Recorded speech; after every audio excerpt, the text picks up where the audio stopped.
Kim, welcome to the show. So I am so excited you're here today, and let's just dive right in. What is the topic you wish people talked about? I wish people talked about more how the self-help industries and all of those types of industries are more damaging than good. Oh, big topic in this world. Mhm. As we I both think get so. canceled. Gotta love cancel culture. So let's dive into this. You and I had met we took a course together, Yep. and we had chatted over coffee at one point about how the self-help world, right, has actually become, I mean, it's a huge moneymaker for people. Yep. And I mean, you and I benefit off of that in the ways that like we work with clients and we work with people. But also it has caused so much damage and hurt so many people, and no one talks about that. Mm-hmm. No one talks about that. So tell us a little bit about your story and how you came to this realization. So, yeah, I've definitely had my own journey with the self-help and personal development, spirituality industries. I hadn't really kind of had a huge relationship with them previously in my life, Mhm. because I kind of grew up with this idea of just like I was who I was, and it was just who I was, right? There was nothing more I could do about it. There were faults within me, and I just had to kind of fit myself into society with that way, right?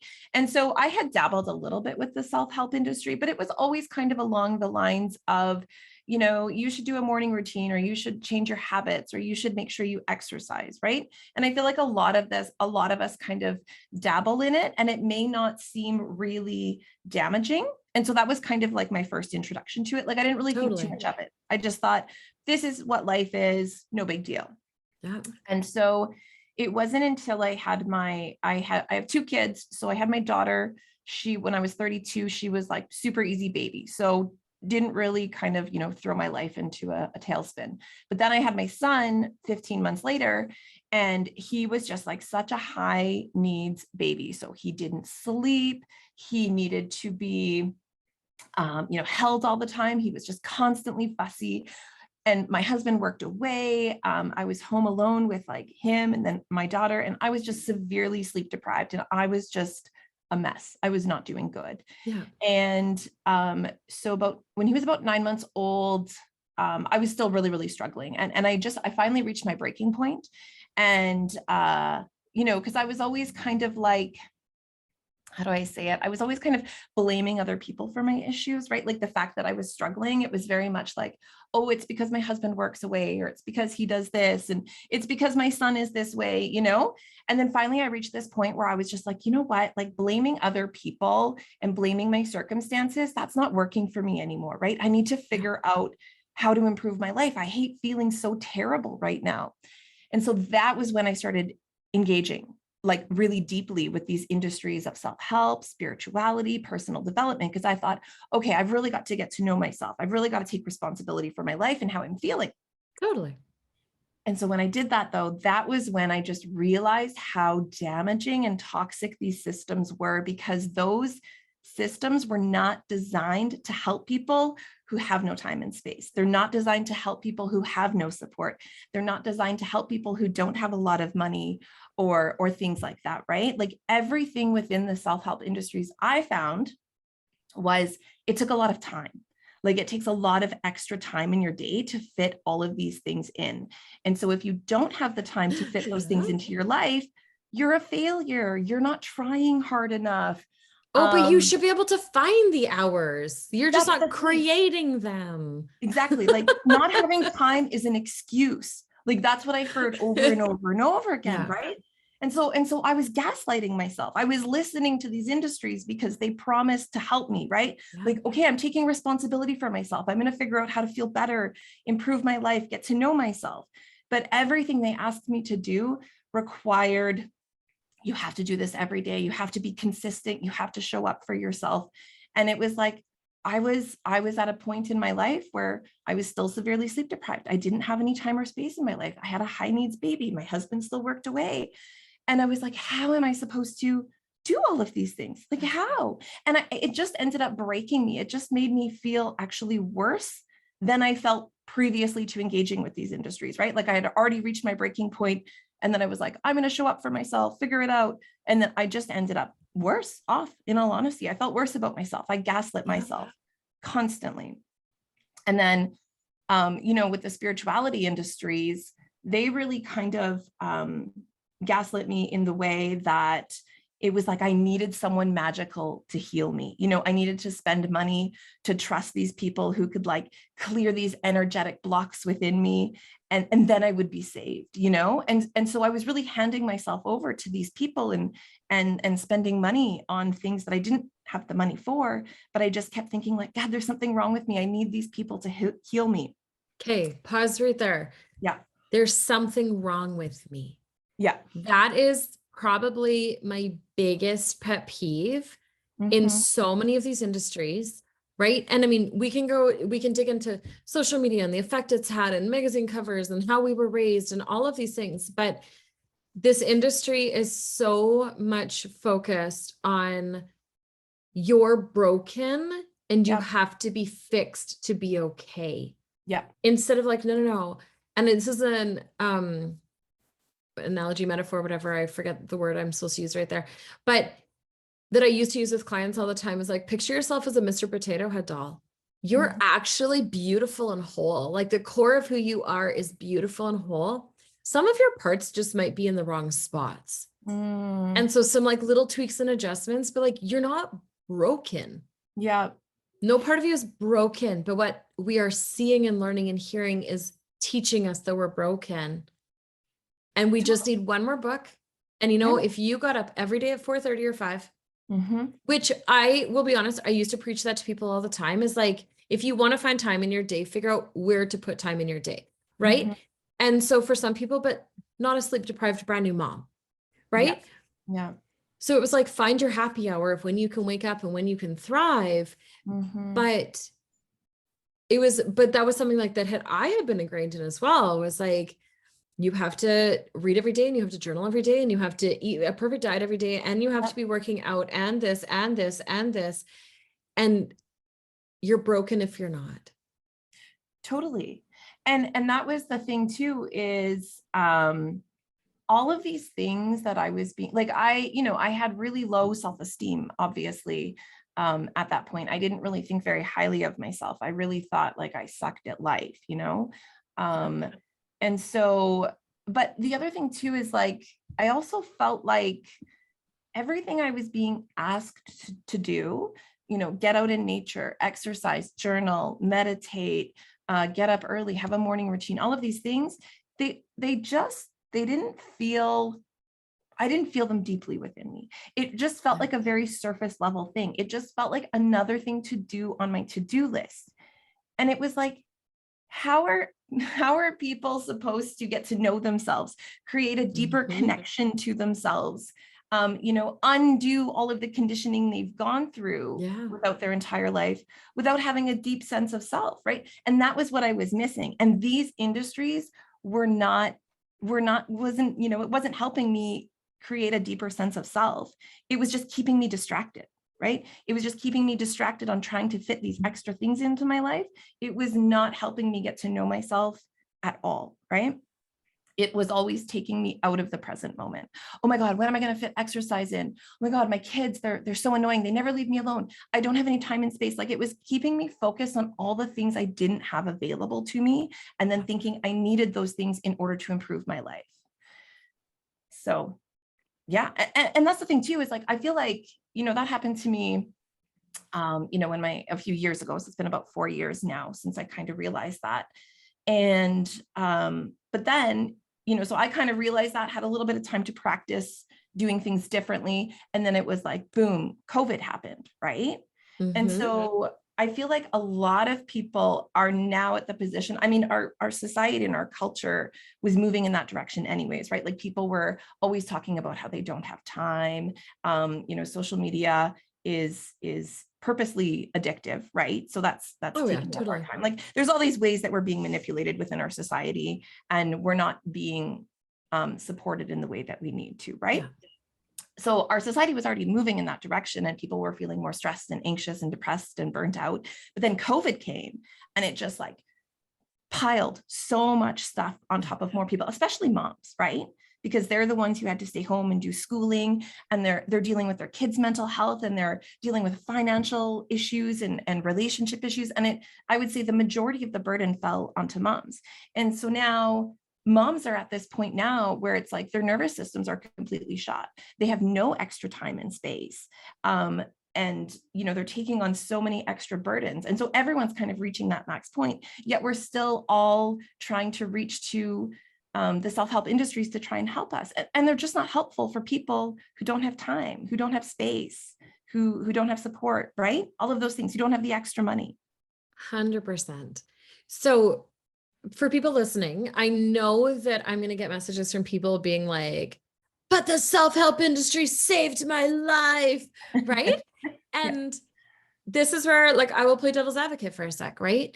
Is yes, parts of the self-help industry are outstanding. And a lot of healers out there have the most beautiful intentions, and they do really phenomenal work. And it's very good. But it also comes down to a point of like contentment. And at what point can you actually just look at your life and be like, this is good. Like, this is good. This isn't maybe where I want to be, or, like I'm still growing and I'm still doing things, because I do believe we need to continually grow in life. Yeah. But the whole idea that we're broken if we're not. Totally. Right? That we're damaged, that we're not good enough, that we're not doing enough, that we're not, all of those things drives me insane. Totally. Like the amount of times I have even clients go, I know, but shouldn't I be journaling? And I'm like, do you enjoy journaling? Yeah. Well, no, I hate it. And I'm like, then stop journaling. Stop doing it. Yeah. Like you don't have to. And they'll be like, but I have to work out, and I have to work out every single day. And I'm like, but you could also go like have a dance party in your kitchen, and you can go to the park and play with your kids. And that's 10 times more beneficial than making sure you make it to the next spin class or the next whatever it is. Yep. And we've lost our ability to go, hey, this is actually serving me, and this is really beneficial to me. Yep. And this I actually hate. Yep. Like this part of it actually makes me angry, which is doing the opposite of what it's supposed to. Exactly. Right. And that's the thing. It's more so these industries that I have an issue with.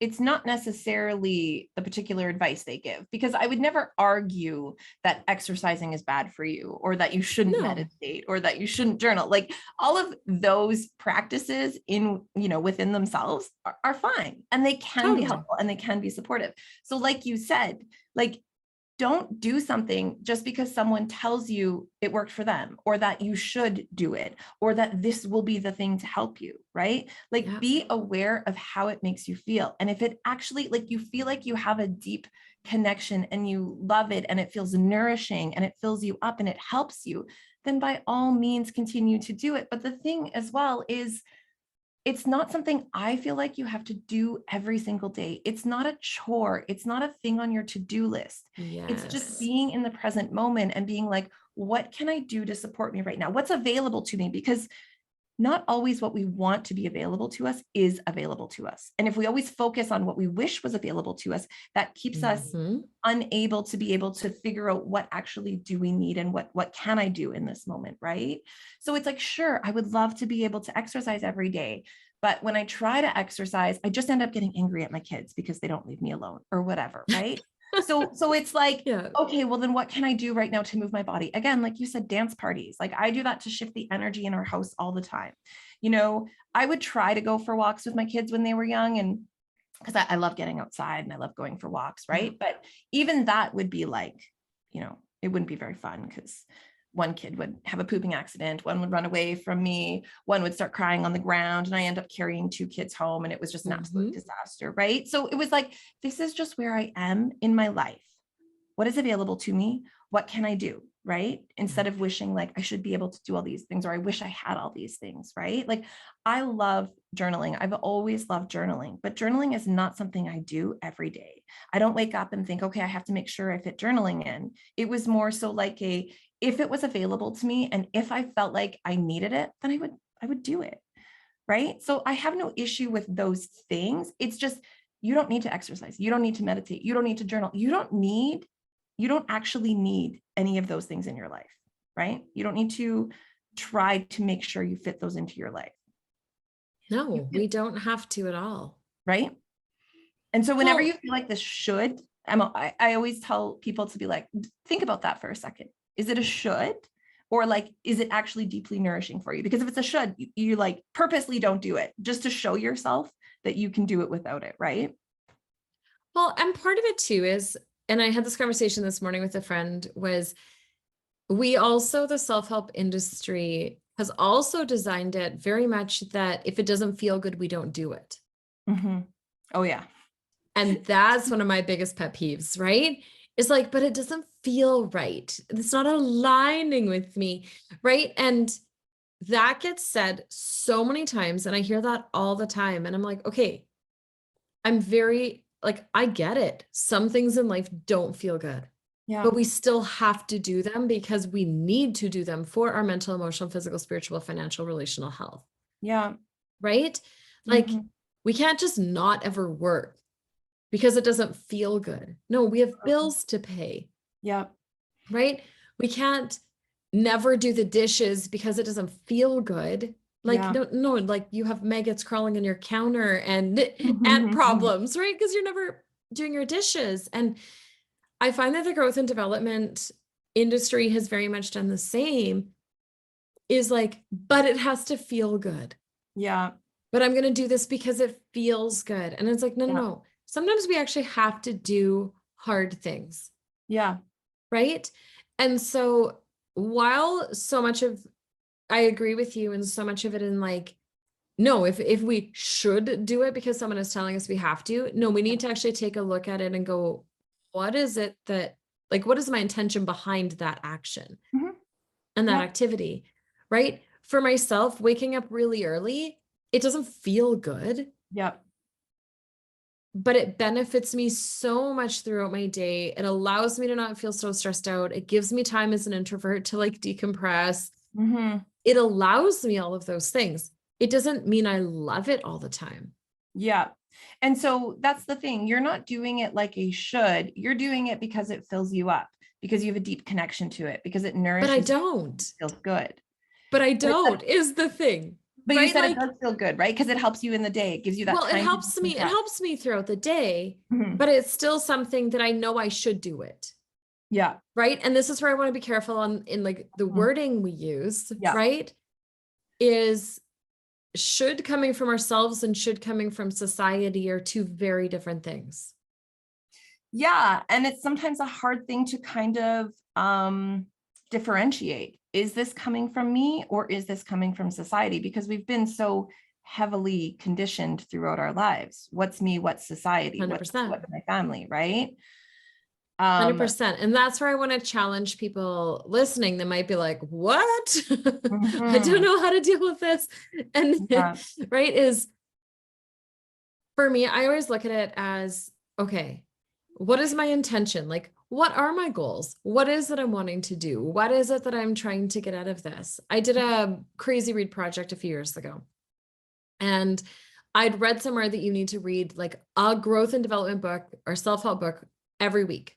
Mm. That is like the ideal for growth and development, is to read a book a week.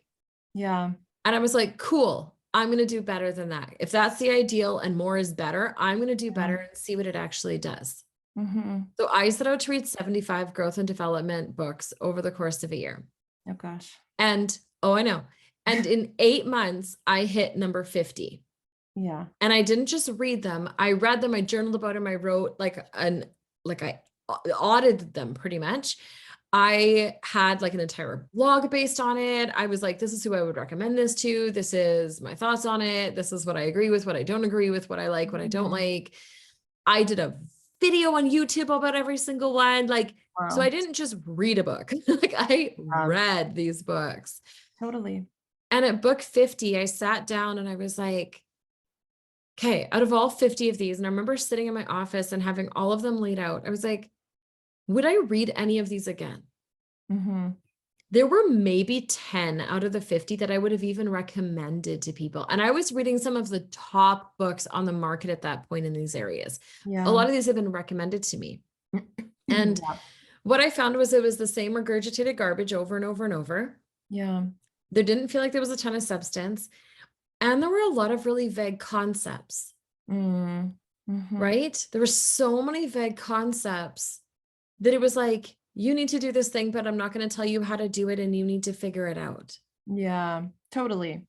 Right? Which is such a thing in this industry. And I'll never forget the first time I realized that as I was listening to a speaker and she's like, I want everyone to stop and just close your eyes. And I want you to breathe into your spirit heart.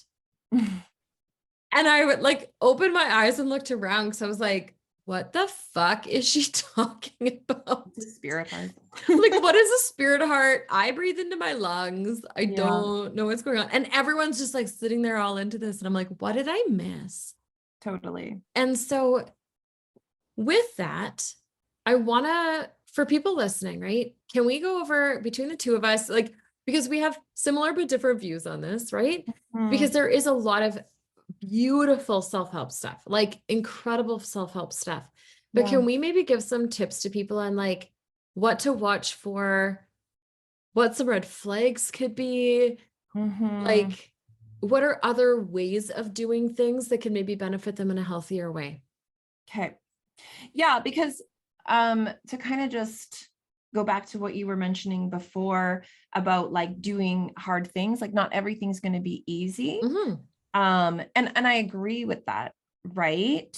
I definitely did things to help me, even when I had no time, even when I had no space, no support, anything like that. There were things I was able to do to help me, and they weren't necessarily easy, but I knew that they would help me.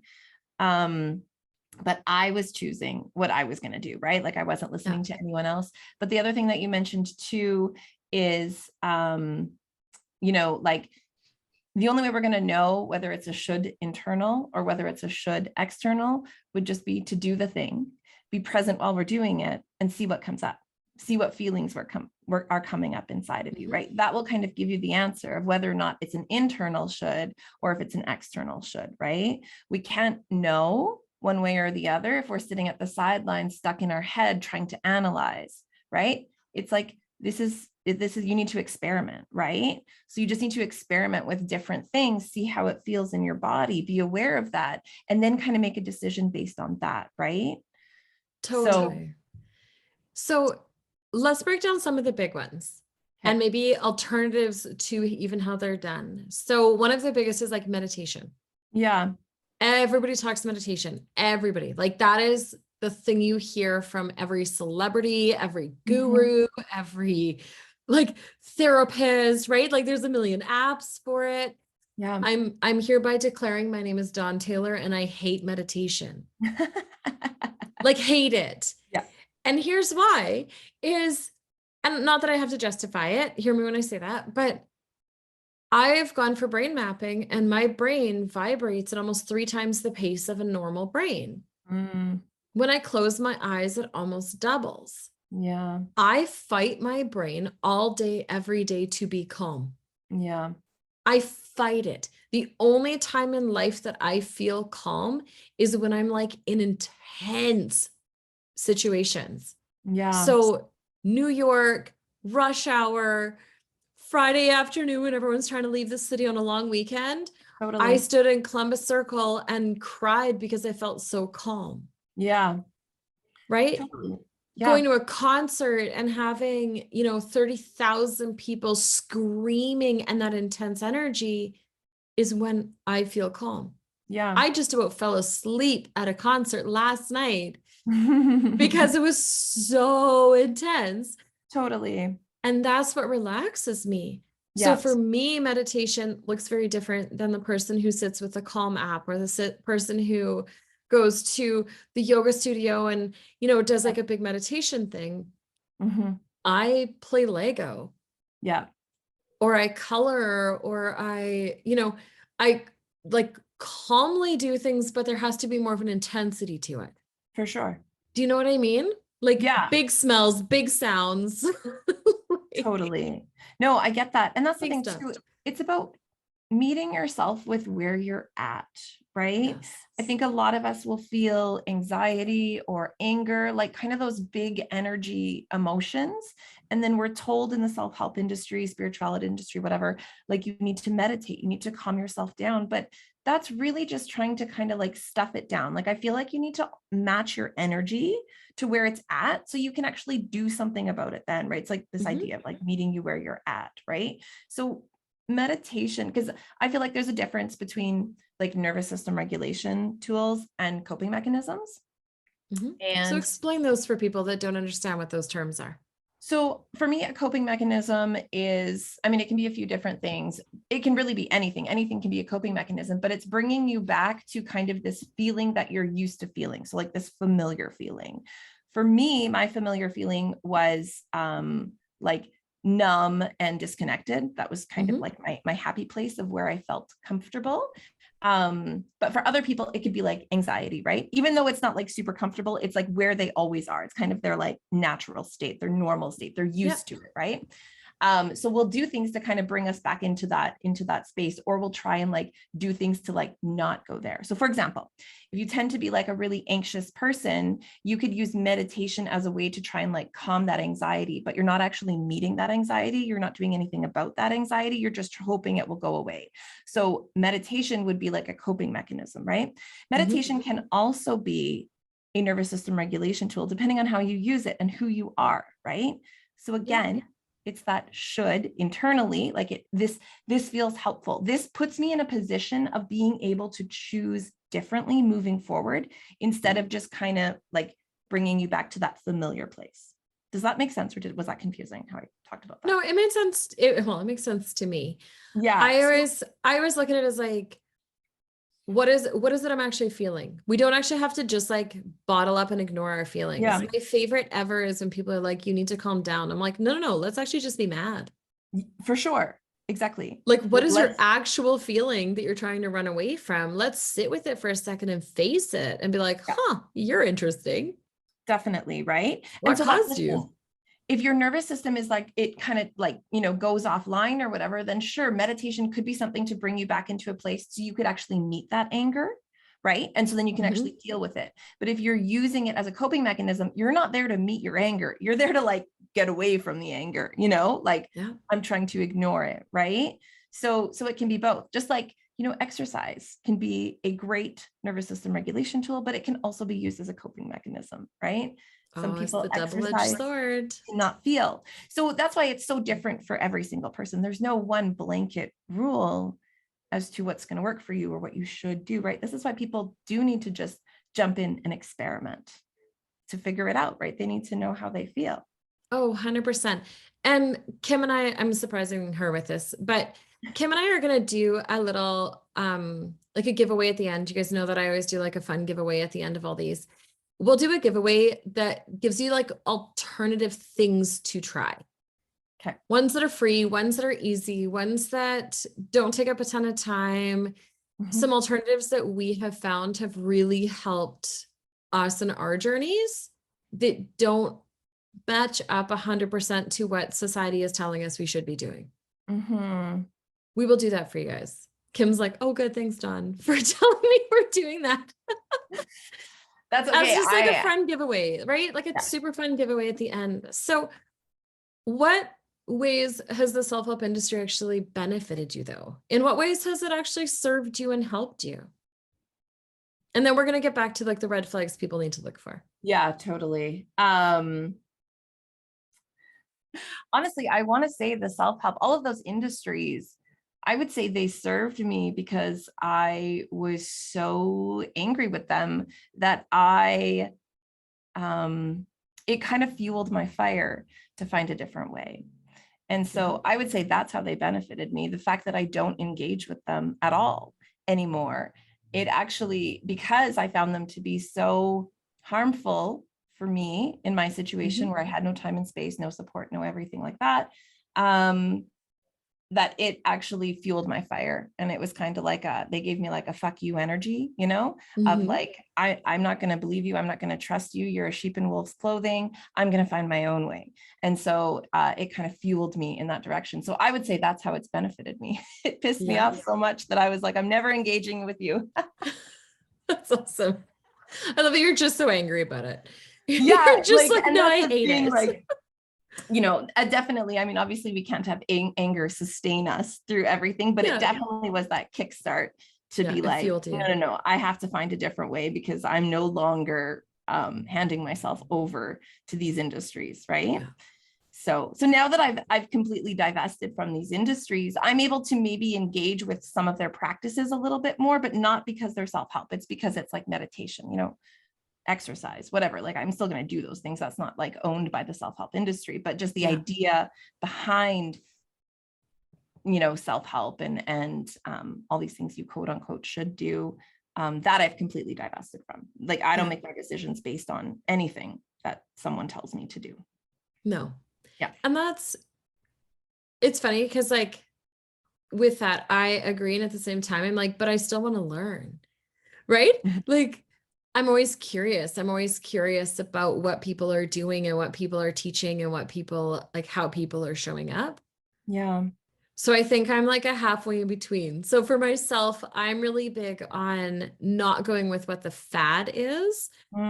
So for some red flags for people that are watching this is number one, if you are looking for like a book or a podcast or an actual healer or a teacher or a coach or whatever it is, take a look at who they actually are.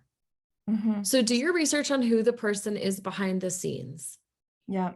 Right. And do you actually want their real life? Right. But secondly, have they gone through what you've gone through to even be able to understand what it is you're wanting from them? Totally. Right. That was a huge one for me was like, I'm going to school right now to become a certified grief facilitator. Right. But I looked around and I was, you know, researching all of these different programs all over the world and all these different teachers and all of these different things. And I was like, no. Show me the grief facility. Show me the teachers that have actually lost somebody. Yeah. That have actually done the work, that have the training, that have actually gone through the things to understand it on a different level. Yeah. So I didn't go with the local person that everybody goes with. I found some person in the States that I'm like, no. He's actually like done the work. Yeah. Right. To overcome. So I'm willing to hear what he says and then decide if I want to take that advice or not. Right. On how that works. Yeah. So that is a big one for me is like, who's teaching it? Yeah. Who's having the conversation with you? Totally.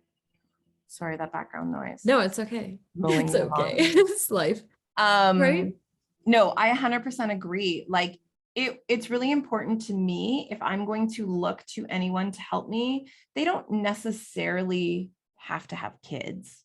But I do find that is very helpful if people have had difficult babies, if they've had a period of time in their life where they haven't had time available to them, because anyone who hasn't gone through a period of time in their life where they haven't had time, like their time isn't theirs to choose how to use it.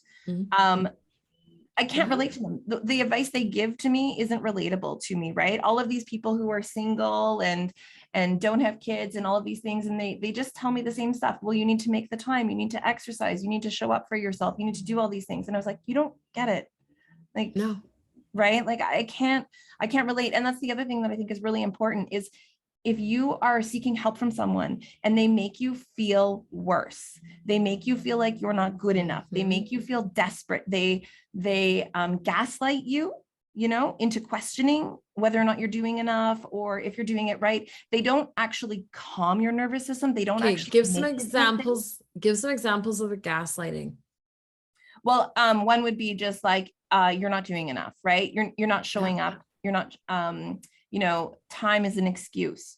Well, you need to make the time to do Are these you things, sure? right? Are you sure you're trying? Yeah. Are you That's sure? my favorite. Are you sure? Yeah. Did Yeah, you exactly. Right. really? Did you really? We followed up with whatever it is they're trying to tell you. Yeah, exactly. Right. Like just constantly Yeah. this questioning you. They don't just believe what you say. They make Yeah. you question your reality. And it's done in a way where they try to make you think like, I'm helping you see another perspective, or I'm like they're doing it in a caring way. So it's tricky to see, because I encourage people to question their perspectives as well, right? Oh, But I do too, all the time. of course, right? Like we need outside perspectives in order to see different things. Like we have so many blind spots if we're trying to do it all ourselves. But people would ask me, and it was almost like I felt like I had to agree with them. Like, you're right.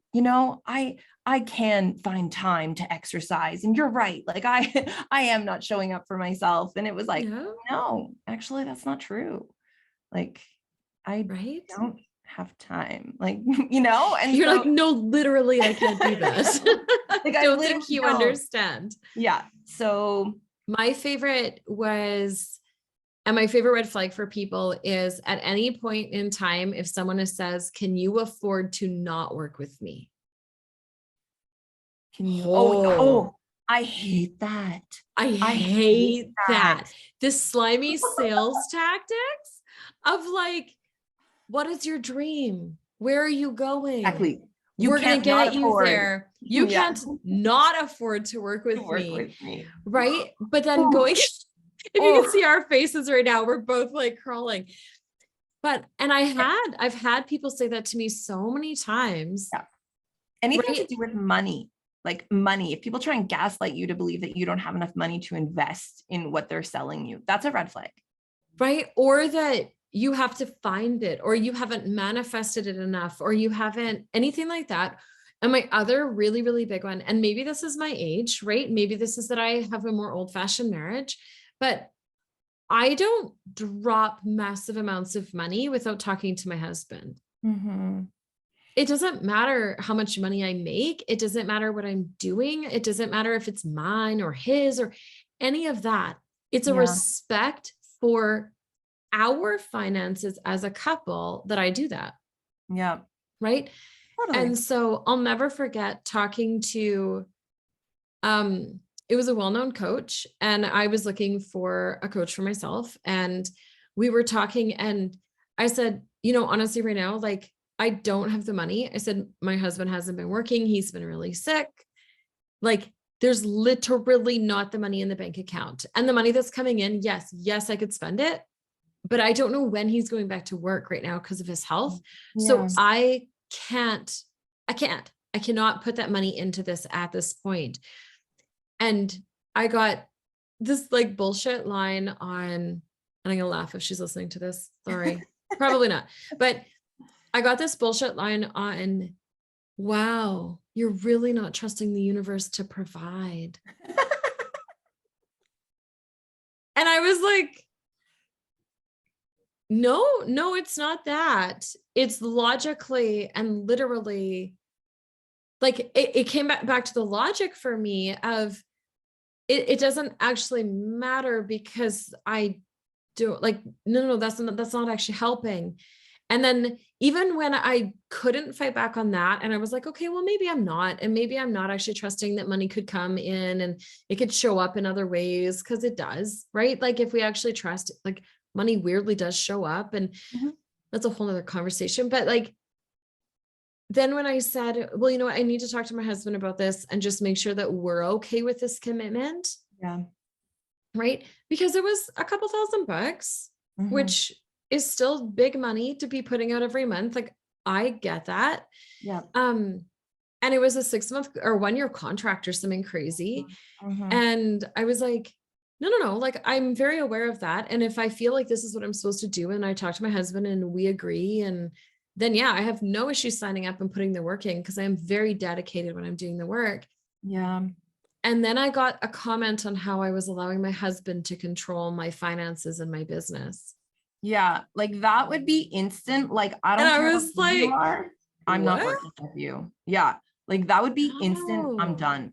Like there's no, if you're trying to play on my desperation or manipulate me and not trust what I'm telling you, like that's an instant red flag to me. And Right? I instantly say no. I don't even engage with it when I notice those things going on right No. now. Like if you can't trust the reality of what I'm telling you, then I don't want to work with you, because that's the thing. People But tell me I don't all have the the time. time to do that. I'm like, okay, I'm going to trust that you tell me that you don't have the time. Then what are Yeah. some things we can do with the amount of time you do have, or you, whatever, right? Like meet Yeah. people where they're at. Don't try and convince them otherwise. And so if anyone tries to convince me or gaslight me or manipulate me, I'm instantly out. I don't care how good they are. I don't care, because I'm like, this is I'm the just a same. sign of what's to come, right? I am the So, same. And then with that, the other one, and I don't think people, maybe because of like age, like please, listener, if you're listening to this, we're not saying you're stupid if you have fallen for this, because we have fallen for oh God, this yeah, a totally. million times. We have fallen for this, right? We're just Mhm. now at a point where we're not. But another one that I love is like this scarcity mindset of like, there's only 3 spots, or there's only another 30 minutes or 60 minutes to buy in. Yeah. And it's funny because I took a course, it was about a year and a half ago, and it was literally about selling without sleaze, right? Like how to sell yourself on a stage or sell yourself to people without the sleaze. I have never felt so sleazy in my life. I didn't even finish the course, and it was like a live, like there weren't that many people. We were talking and answering questions. Like I actually didn't go, Yeah. because the amount of times that in the day workshop, another course was brought up and another thing was brought up and another thing Yeah. was brought up, and to elevate this you have to do this, and to elevate this you have to do this, and then this other thing was brought up, and it's all these like, and then when she started talking about like how to sell, and she's like, oh yeah, if you hit them here and hit them here and hit them at this point and this point, like by the end they're gonna like be desperate to buy. And I was like, oh my word, your entire talk is a massive manipulation. Yeah. And that's how people are told to sell, like within these industries, right? Like they're told the manipulation tactics of how to touch on, 100%. It like makes how to me touch on so people's, angry. right? Like let's touch on people's pain points to make them feel like they have to work with you. That's the whole idea behind all these marketing Yeah. things. It is not like filled with like informed consent, right? Like just being totally upfront and trusting other people to make the decisions. Like you don't have to manipulate people to work with you if you trust that you're good at what you do, right? Okay, say that again. You don't have Say to that manipulate people again. to work with you if you're good at what you do. But Yeah. it's harder for people. Okay, here's the thing though, is it is easier to grow your business if you manipulate people. You know what I mean?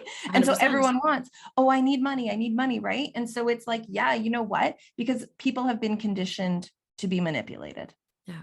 They've been manipulated to trust other people more than themselves. So they will fall for it, right? Which Yeah. is what I really try and talk about a lot, is like, don't trust other people. Don't just block, you know what I mean? Like you like you can trust yourself, like you do that thing that you're telling yourself, like this feels off, listen to it, you know? And work Oh, with people who make 100%. you feel safe. Work with Yeah. people who like give you informed consent, who make you feel like you can say yes, you can say no, right? Yeah. Like that's really, really important for people to trust themselves. I remember in like back in the day, and like even now, like in my social media and stuff, I'll be like, hey, is this something you're struggling with? Like, let me know. Mhm. But the minute I stopped attempting to sell or trying to desperately get another client was when they Yeah. started coming in. Yeah, Because it wasn't who I was, right? And I'm like totally. the world's worst salesperson because I think all of it's bullshit, right? So even now, like I'll talk to somebody or I'll work with somebody or they'll contact me and I'm like, no, I might not be the right fit for you. And I'm 100% okay with that. But Totally. like, hey, let's do a consultation or let's do just like an initial session Yeah, and see if we're the right fit, because I might not be the right fit for you and you might not be the right fit for me. I agree. Yeah. And that's okay. And maybe I can recommend you to somebody else who would be a better fit. Mhm. But that's a piece of integrity that I feel like is missing. And I'm not saying I get it 100% right every time, but Mhm. it's a piece of integrity that's missing, Yeah. right? To be like, hey, you know what? Talk to your spouse, think about it, Yep. Take pray time. about it, meditate on it, journal. I don't care. Like, talk to 400 friends about it. Yeah. I'm not going anywhere. And I'm here if you want to work with me. Totally. And that's the thing. Be aware if someone's playing on your desperation. Right? Yeah. Because I Because I was think really it desperate. shows, well, and I've been there, right? I've been there and I've been so desperate where I was like, I don't know how I'm going to get through my day. I don't know how I'm going to get through my week. Like, I am full blown falling apart right now. Yeah. And then somebody would be like, it's okay, I'll rescue you. Yeah. Right. And you just have to spend this money and you just have to take this course and you just have to do this thing. And then you're going to lose the weight and you're going to fix your marriage and you're going to have all these things healed and it's like, You brought up another key point. what's that? If people are promising massive change in a short period of time, that Yeah. is a red flag for me, because actual sustainable change, like you need to work with your nervous system, right? And your nervous system doesn't just like shift overnight, right? Like when they're like, you need to take up space and you need to be bold and loud. And it's like, if that's not how you're used to being, like it takes No, it doesn't time work. to get there, to have the strength to be able to actually be bold and out there. You can't, do that in like a 3-week course or a 6-month course. Like you need to meet yourself with where you're at right now. So anyone's promising like big, bold, massive change in my life, I'm like, no. To me, it feels like I've had massive change within my life within the past 3 years. Like it's been huge. Yeah. And so, Well, but and that's I think it depends what it is. And here's why I say that is Mhm. like, even with my own clients, like, I'm like, oh, good. I'm the person who will say that you can have massive change really Yeah. quick. Mhm. But I always back it with like, if you do the work, Yeah. and you are like 100% in and you're like ready to make a massive change, Totally. And so I then guess you that, can have big change and you can have it fairly quick. But it's the like over the course of 2 days or the course of like one session of something, your entire world's going to be rocked and you'll be healed. That's totally. where I struggle. That's where I struggle. And I guess it just depends on what's available to you, right? Mhm. Like I didn't feel like massive change was available to me in a short period of time because I had 2 young kids, a husband who worked away, all of these other things. So I didn't have any extra time to 100%. do these extra things. So I guess that's where I'm basing it off of, because I'm my own experience, right? Is like quick, massive change wasn't available to me because I didn't have the time to invest in doing all these extra things I was supposed to do. So I guess that's important for people. Like, sure, if you have the extra time and space to be able to do all these extra things, you maybe can have change a little bit quicker. But for me, sure, I want all this massive change, but I would have to ignore my children if I was able to do Well, that, And so yes. I was like, I have to be in my reality of what's available to me right now. And massive like changes within my life just isn't available right now. So I was the slow and steady, which worked well for me, because 3 years down the road, my life is like so completely different. Even though like externally it looks pretty similar to what it did 3 years ago. My kids are a little bit older, but like how I feel, how I show up in my life, how I interact with people is So completely different. different. Yeah. And I just like, tiny steps was how I got to where I am. Whereas before, because I didn't have a lot of time or space or support, every time I tried to make massive changes and jump, I would just end up like back to where I was before, right? So I never actually made any progress forward because those big, bold changes, I couldn't do massive change, right? So I suppose it depends on your situation. Well, and I think it depends on personality too. Mm-hmm. It totally depends on, and this doesn't sound funny, but it's like how desperately you want and crave and need the change. Like I have a personality where I can make a decision on something and I can flip that switch like that fast. And I'm like, nope, change, done, good. Yeah. Mm-hmm. But that's my personality. Yeah.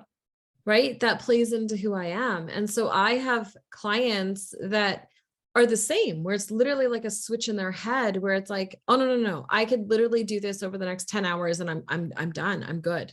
and Yeah. they have created massive, massive shifts in their lives, Mhm. where there's a lot of people that, and it's based on how, you know, what their past is, what they've gone through, how jaded they are, what their beliefs are, how desperately they want it, where they're coming from, how much time they have, how much, like what resources they have. Like there's all of these Mm. different metrics that play into that. Yeah. But some people need the slow and steady. And some Yeah. people are like, oh no, we're going to just like bulldoze this at the most rapid pace ever and make huge change. Yeah. And that's awesome. Right. And I see that every day with clients. Like I have some clients, they're like, no, like how fast can we do this?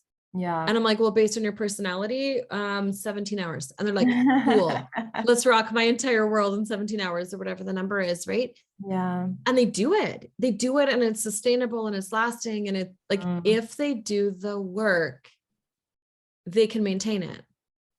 And have Right. the time to do the work. Right. Well, and that Yeah, too, like if they totally. have the time to do the work, right. Yeah, for sure. But, and I think, but even that, right. Like you and I look at those things because you and I have such different personalities and how we grow and change and shift and our lives and the time we have and all of those things. Right.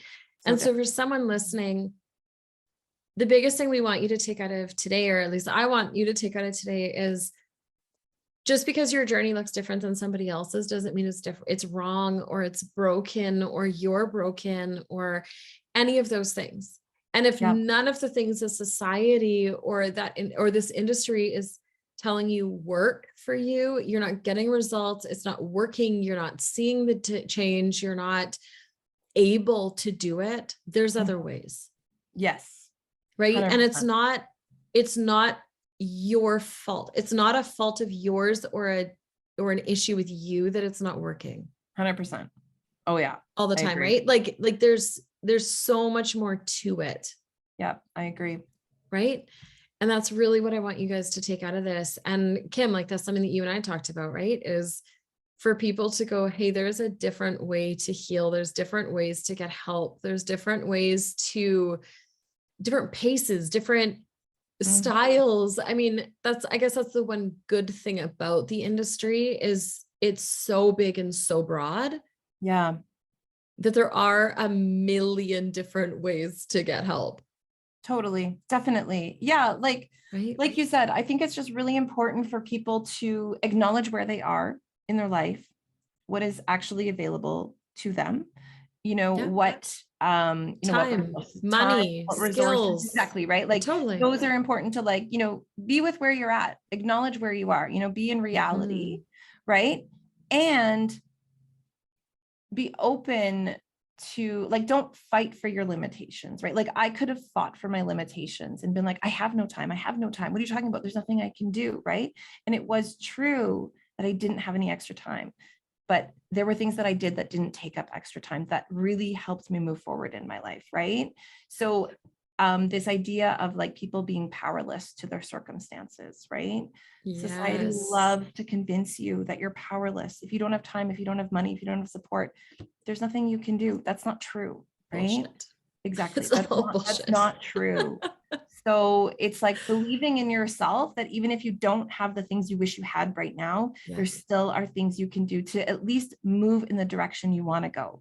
And when you continually move in the direction you want to go, even if it's slow, if that's all available to you right now, 3 years, you're going to look back and be like, oh my God, I've made so much progress. Yeah, definitely. Oh, it's so true. So to end off our hour today, I'd like to ask just 4 silly questions. Okay. Just 4 silly questions. Okay. That just help people get to know us better. So what do you spend a silly amount of money on? What do I spend a silly amount of money on? Oh my goodness, you caught me off guard. What do I spend? Okay, I'll give you a second to think about it and I'll tell you my current one. Okay. Is for our wedding anniversary this year, my husband and I bought a Traeger, those barbecue smoker things. And right now I spend a silly amount of money on weird meat cuts to try to smoke and to try. I've become obsessed with smoking briskets and all of these crazy meat cuts, but it's an obscene amount of money sometimes. sometimes I look at dinner and I'm like, I cannot believe that I just spent that much on a meal. Oh, that's so funny. You know, honestly, I'm having a hard time thinking of an answer right now because I like before I would have said like courses and books and everything like that, but I specifically don't anymore Yeah. on purpose. The only thing I can think of right now, and I don't even know if this makes sense, but like I spend so much money on fruit in my house because No, my not kids silly at all. my kids will not eat vegetables. Like they'll eat like a couple vegetables here and there, but it's like at Yeah. least they eat fruit. So I'm constantly like, just eat berries. I don't care how much the berries are. Just eat the berries. Like eat the $14 watermelons. Like I'm just like, eat fruit at least because I can't get vegetables in you. So I guess maybe that. So welcome to my life, but I'll also eat vegetables. Yeah, I'm like, oh no, my 10 pounds of blueberries this week are almost gone. Yeah. So I have a lot of berries, especially in my house, and watermelon. Oh no, I think we spend like a family's budget worth of grocery money on like meat and berries right now. Yeah. Yep, legit. I get it. Yeah. What is your secret guilty pleasure way to decompress? Do you watch like a silly, embarrassing show? Do you, I had one client goes, one person on here was like sex, a lot of sex. If you haven't heard that episode, it's coming. Oh, that's so funny. What's my secret guilty pleasure? Oh my gosh. Like, what's your thing? What's your thing that you do to decompress? Like your like number one thing to do? You know what? It's probably just going to be dance. I like to listen to music and like dance. So actually that's a good one because yesterday Yeah, totally. I was by myself at home and I just put on like some pump up like dance music and I was just like dancing around my house and that just like nourishes me. Like it just like fills me up when I do that. Yeah. And so yeah, and like that's the thing too, like even if I'm feeling really like angry, like I'll put angry music on, or if I'm feeling really moody, I'll put like really deep moody music on. Like Yeah. I do really like to have music and dance around. So yeah, I do that. Are you a playlist girl? Yeah, I am. So I like I'm pretty crappy. Like I don't really know a lot of different songs. So whenever I hear one just randomly, I'll just like, oh, okay, I like that song. I'll add that Yeah. to like my moody sad music or like my moody Yeah. angry music. And yeah, That's and I'll do awesome. that. So yeah, That is I do really awesome. like music. Or if I just need to like get back in my body and I'm stuck in my head and I really need to get into my, it's like it brings me down, right? And I Yeah. use it a lot with my kids too. So No, oh, I'm a fan. yeah. Is there a purchase of $100 or less that you've made recently that has made a big positive impact in your life? Oh my goodness. Dawn, you're just catching me on the spot for all of these. I know, I do to everybody. They're like, can you send this out in advance? And I'm like, no. So, I mean, the first thing that kind of comes to mind right now is there's this woman in St. Albert who makes macrame. Mhm. So anyway, she posted this one and it was a tree of life that she had made from macrame. And I saw it and I was just like, oh my God, I absolutely love it. And like, I have a thing with like trees and plants. I have a tree tattoo. I have trees and plants everywhere all the Yeah. time. So I saw my logo is a tree. And so when I saw it, I was just like, oh my God, I need this. And it just like filled me up when I got it. So No, that's amazing. yeah, I love it. It's funny because in the background, every time I ask these questions, and because I'm recording podcasts so often, right? I always ask these questions of people, and in the background, I always answer for myself because it's different every time. Yeah. And mine was like a good pair of slippers. I love slippers. Like a good pair of like moccasin style slippers right now. It's just been like the biggest positive impact right now. I bought a Kobo a while ago, and that one was a pretty sweet one too. Oh, Yeah. that's a good one. Yeah, I like having my books on there instead of like, the actual book. So that was a good one. I like that. I like it. And for anyone who's curious about this macrame tree lady, Yeah. we'll link her stuff in the show notes Okay, so that you cool. can find her and maybe help support a local business. She's so great. She does amazing work. I have two. Yeah. So we'll totally link that in the show notes. Perfect. What is like an unusual habit or some like absurd thing that you love that everyone around you is like, what? Like it could be like a food thing or an activity or music or like, what is something that you're just like, So the only thing that comes to mind is I love getting deep with people. Like someone will say something offhand and I'm just like, oh, like I just instantly, I'm like, let's go deep on that. Right. And they're like that was just an offhanded comment. And I'm like, no, there's so much more to it. Right. yeah, So it's like my husband will just have him try a conversation with me. And like all of a sudden I'm like going deep and he's like, Kim, I didn't want to, like, this just wasn't supposed surface. to go here. Yeah, exactly. But I Yeah. just like, I go deep with everything. So it's really hard for me to just have like a really light conversation. I think it's when you and I hit it off because we both do that. So that's what I love. Like I love like one-on-one Yeah. deep conversations where we solve the world and all of our issues and whatever, right? But like, yeah, when we just want to have like a light, easy breezy conversation. I mean, I can do it sometimes, but most of the time I like to really dive deep into things. So Oh, no, love it. I totally get it. I am like the worst at saying like the most inappropriately deep comments or like really dark.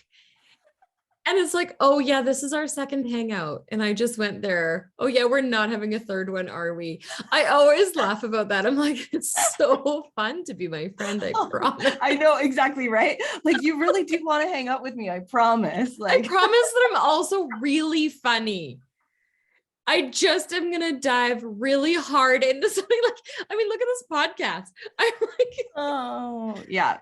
people are like, it's so perfect for you because you're so willing to talk about all the hard things and the deep things and like just have those conversations. I don't know. Yeah. I think that there's just like this cool level of humanity. Yeah, for sure. Yeah, Kim, thank you so much for hanging out with me today and having this conversation on an industry that is so huge and so massive and almost everybody is somehow magically involved in it. And just even like support people going through it that are feeling like they're also broken or they're not feeling the same. Yeah. So if you are interested in finding Kim and her business and what she does and more about her, please check out our show notes. We're going to link to all of her social media, her business website, everything is in there. A beautiful picture of her so you can connect with her and even what she looks like. Not that looks matter, but I connect to photos. So it matters to me. And if you really enjoyed this episode, please leave I have words today. Please leave a review on Apple or Spotify podcasts or wherever you get them and share this with your friends. And if you're interested in having a spot on the show where you talk about something you wish people had talked about, reach out. You can contact me through my website, thetaylorway.ca, or through any of my social media handles, which you can also find in the show notes. So have an amazing day, and I will talk to you guys soon.